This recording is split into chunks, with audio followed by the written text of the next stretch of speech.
पर और ध्यान दो, इंस्टाग्राम पर और ध्यान दो। और प्रधानमंत्री जब आते हैं हाई पावर कमेटी की बात करते हैं, तो 2 साल पहले जो के राधाकृष्ण की जो हाई कमेटी थी उसका क्या हुआ? 2 साल हाई कमेटी आपने गठन की, प्रधानमंत्री केंद्र सरकार के निरीक्षण में एक हाई कमेटी बनी, के राधाकृष्ण फॉर्मर इसरो के चेयरमैन। अगर वास्तविक में उन्होंने इतना बढ़िया काम किया तो 2 साल पश्चात ही आज क्यों दोबारा ऐसा पेपर लीक हुआ? सरकार ये दिखाना चाहती है कि ये बहुत गंभीर है। पिछले कुछ दिनों में पता चला कि एनटीए के लगभग 47 लोगों को बदला गया। सर, मैं इस सरकार से मैं ब्यौरा चाहूंगा कि वे जो 47 लोग हैं जिनको आपने ट्रांसफर किया या सस्पेंड किया, कौन है वो? क्योंकि एनटीए की जो एक्चुअल सैंक्शन कैपेसिटी है, एनटीए की जो सैंक्शन कैपेसिटी है वो 34 की है। 34 की सैंक्शन कैपेसिटी है। ये 47 कौन है? कौन है ये 47? 34 में से तो शायद 10-11 वैकेंसियां हैं, 24 ही है जहां पर लोग बैठे हुए हैं। तो ये जो 47 जो सैंक्शन, ये कौन है? जो आउटसोर्स करके अपने लोगों को लाया एनटीए में, वो लोग हैं क्या? उसका ब्यौरा मिलना चाहिए। हम जानना चाहते हैं, आपने एनटीए के डीजी को बदला और एनटीए के चेयरमैन को रखा, ऐसा क्यों? ऐसा क्यों?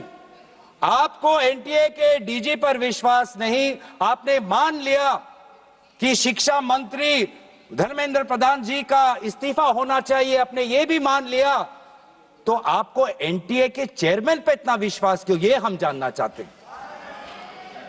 सुनाई दे रहा होगा सर, एक विशेष संगठन के साथ जुड़े हुए हैं, उसका ब्यौरा देख लीजिए, एनटीए के चेयरमैन का ब्यौरा देख लीजिए। इससे पहले वह मध्य प्रदेश के पब्लिक सर्विस चेयरमैन के वो कमीशन के चेयरमैन थे, और उस समय में भी धांधली हुई,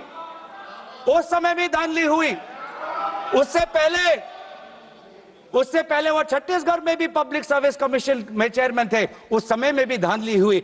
ऐसे इतने धांधली से जुड़े हुए व्यक्ति को आज भी इतने पेपर लीक होने के पश्चात भी आपकी सरकार बचा रही है। आपकी सरकार बचा रही है। जिस एनटीए के द्वारा 21 बच्चों ने आत्महत्या की, आज भी वो चेयरमैन बचा हुआ है। क्यों? क्योंकि वो एक विशेष संघ के साथ जुड़ा हुआ है। और यही दर्शाता है कि आप शिक्षा विभाग में आप सुधार नहीं चाहते, क्योंकि आरएसएस के लिए शिक्षा विभाग बहुत ही महत्वपूर्ण विभाग है। मैंने कोई असंसदीय बात नहीं की। आरएसएस के लिए शिक्षा विभाग बहुत महत्वपूर्ण विभाग है, और इसीलिए हम देखते हैं, चाहे यूनिवर्सिटीज के वाइस चांसलर्स के अपॉइंटमेंट में हो, कॉलेज के प्रिंसिपल के अपॉइंटमेंट में हो, जब फैकल्टी की बदली होती है उसमें हो, चाहे आउटसोर्सिंग में हो, हर चीज में हम देखते हैं कि जो जिन यूनिवर्सिटी की कल्पना पंडित नेहरू ने एक साइंटिफिक टेम्पर के द्वारा उन यूनिवर्सिटीज के एक सपना देखा था, आज उन्हीं यूनिवर्सिटीज में क्वालिटी पर ध्यान नहीं दिया जा रहा। आप शिक्षा के माध्यम से इस पीढ़ी को आने वाले चुनौतियों के लिए तैयार नहीं कर रहे। आप शिक्षा के माध्यम से इस पीढ़ी के लोगों को आने वाले समय में आपके दल के सदस्य बने, आपको वोट दे, उसके लिए आप एक माहौल बना रहे हो।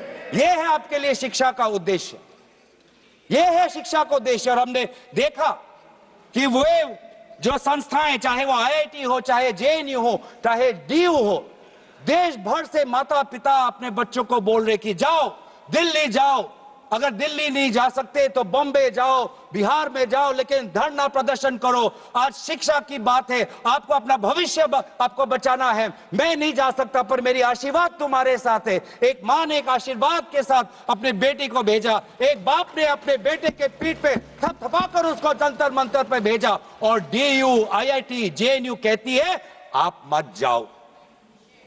छात्रों को कहती है अगर आप जाओगे तो आपके करियर पर प्रभाव बन सकता है।